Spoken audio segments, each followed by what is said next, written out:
everybody. Welcome to 55 and 5, the 5-minute wrestling history lesson here on YouTube with Ian Riccaboni, Cary Silkin. Cary, we had a fun one yesterday. We had somebody that you saw on TV in 1966, Mr. America, Steve Stanley. And we have somebody that I think even non-wrestling fans know. He influenced James Brown. He influenced Muhammad Ali. He once winked at Bob Dylan and told him, keep the magic going. This is a guy, yeah, which is amazing because the timeline for that. I think I know who you're going to pull out, but I want to hear about the Bob Dylan thing, but I will let you continue, please. Everything Bob Dylan, his first album came out in 60. This man died in 63. The timeline had to be perfect for that to even happen. So it is a man who I don't think needs an introduction. Premise behind this, 5 minutes. Cary and I are verbose, so we're going to talk about 5 minutes, keep our history lesson nice and concise. If you don't know much about this man, you've certainly heard the name. Cary, can you tell the world about Gorgeous George? Sure. I'll tell you what I know. Probably one of the most influential wrestlers of all time. Coming in, he started off as George Wagner, and he was a good wrestler.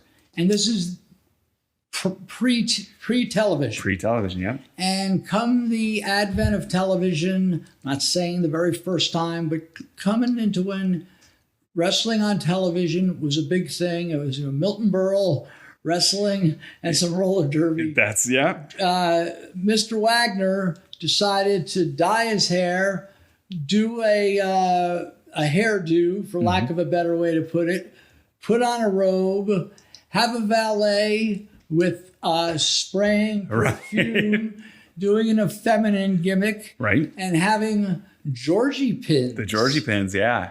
That he would, and he was a bad guy. And when wrestling was booming, when Uncle Gunny was going around, when Uncle Gunny was leaving the TV for free for a week. Yeah. Oh, yeah. Maybe they were watching wrestling, but yeah. So Gorgeous George went on to have an astounding career. He wrestled at the Garden many times, yeah. But sadly, he came back he had a drinking problem, and he came back at the end of his career in 62, and he had maybe a 3. It should have been longer, but I have a poster that we'll get to that has Gorgeous George and Bruno on the same poster, not against each other. Wow. But he had a sad ending to his life. He did. And it's a shame. He was set up for success. Well, he was successful. I mean, he was successful, but he could have been a guy like Baron Leone who retired, became wealthy, stayed wealthy, and we'll get to that. He was a shooter. I don't know if you knew this.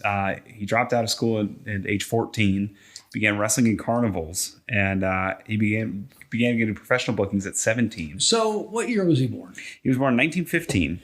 So he drops out in 29, which is the start of the Hoover administration.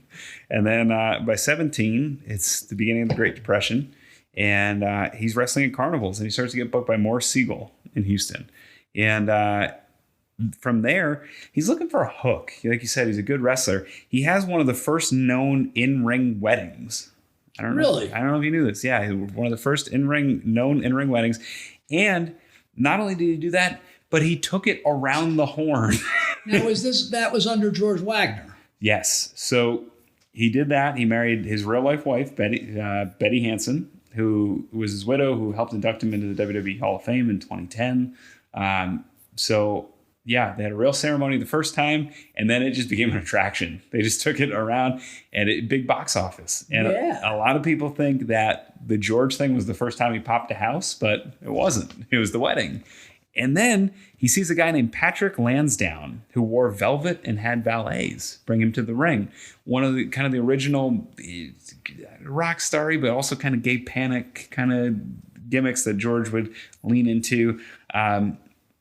In 1941, there's a guy named Johnny Doyle who sees us in Los Angeles and says, hey, Mr. Wagner, what do you think about this other guy, Patrick Lansdowne? Maybe you could do it better. Or maybe you could do it. Maybe you could put your own twist on it. So then he starts booking George, uses pomp and circumstance, which the Macho Man would later use, which debunks every claim. So I'm incorrect that it was the TV era. Oh, we're getting there. But I'm saying, is there a clarity on when he switched from George Wagner to Gorgeous George? Yeah, so that's during World War II. Okay. But you're right on, because his TV debut, and this is actually solid fact, is November 11th, 1947, which is right after the end of World War II. TVs start to become commercially available. And the famous quote is, historians say that he sold as many televisions as Milton Berle. There you go. So that's the famous quote. He inspired Muhammad Ali, James Brown, Bob Dylan, Elvis, Macho Man Randy Savage. The Lanny Poffo tells a story about how Angelo Poffo paid for the funeral, for Gorgeous George's funeral arrangements, and that the name... And what was Angelo Poffo's nickname? The Miser. Right. So he really must have respected him and liked him. Absolutely. And it debunks a lot of things about, who was the first to use the theme music. Well, it might not have been Gorgeous George, but it wasn't Sergeant Slaughter. It wasn't Michael Hayes. Gorgeous George was doing it in the 40s. He had a purple spotlight. He was spraying Chanel number 10 because he wanted to be, why stop at 5 when you could be twice as good? Do you know his valet's name?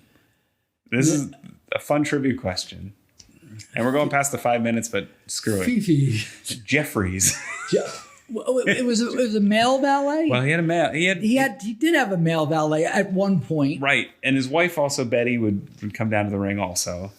So I believe there's some footage on YouTube of Gorgeous George with the male valet, which even would be more heat.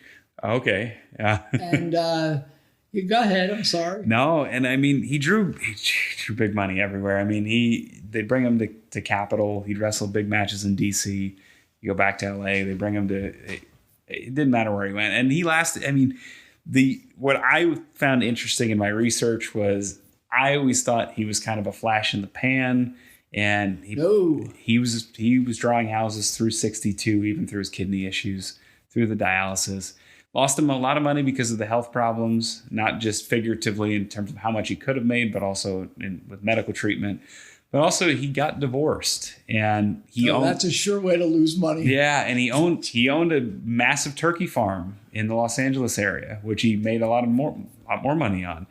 He owned a bar and a restaurant, so he had profitable other investments, but he lost a lot of it in the divorce. He lost a lot of what he had getting treated, and ultimately he passed away in 1963. Just unfortunate. So he passed away at what? 55 years old? 50? Yeah, he was, let me do the quick math here. He was 48. 48. Yeah. Yeah, that's sad. Yeah. But what an influence he had. Talk about a pop culture influence. Mm-hmm. His name still... People still know his name, yeah. I don't know if a kid's gonna, but his name just comes up. You still see people in WWE documentaries talking about him, and they're keeping his name alive. And away from wrestling, too. Right. It's one of those names, Gorgeous George, Hulk Hogan. Mm-hmm. It's right up there. Yeah. He had the first wrestling doll.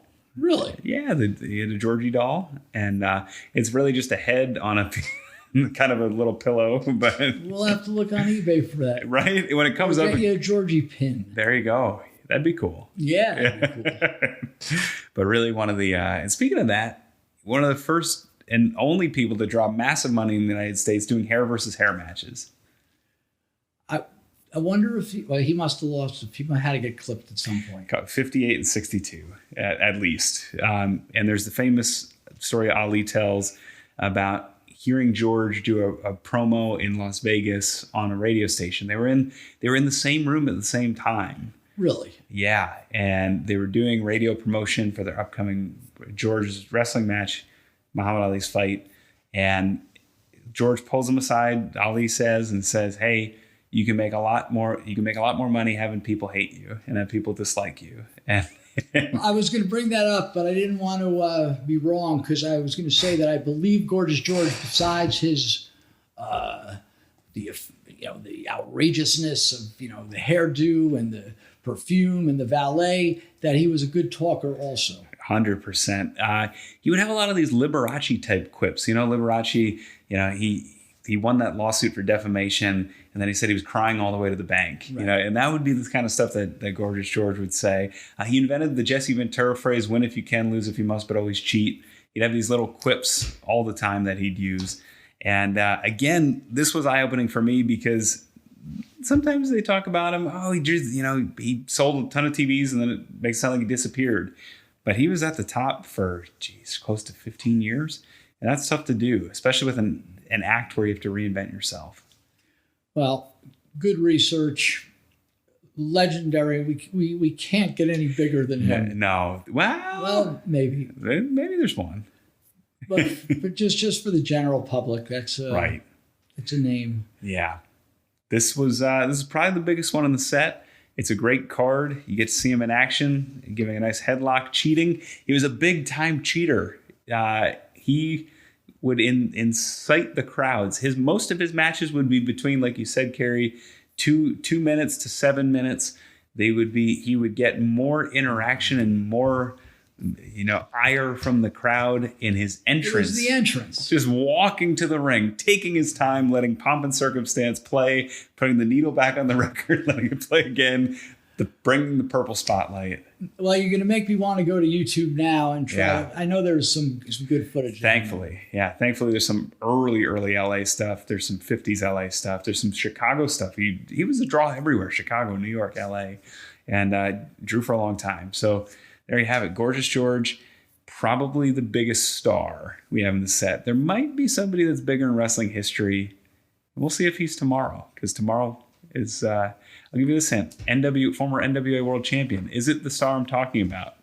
We'll see. Okay. And you'll have to see too. So for AJ, for Cary, I'm Ian Riccaboni. Thanks so much for joining us on this episode of 55 and 5. Join us again tomorrow, 8 p.m. live every weeknight on YouTube. Thanks, everybody.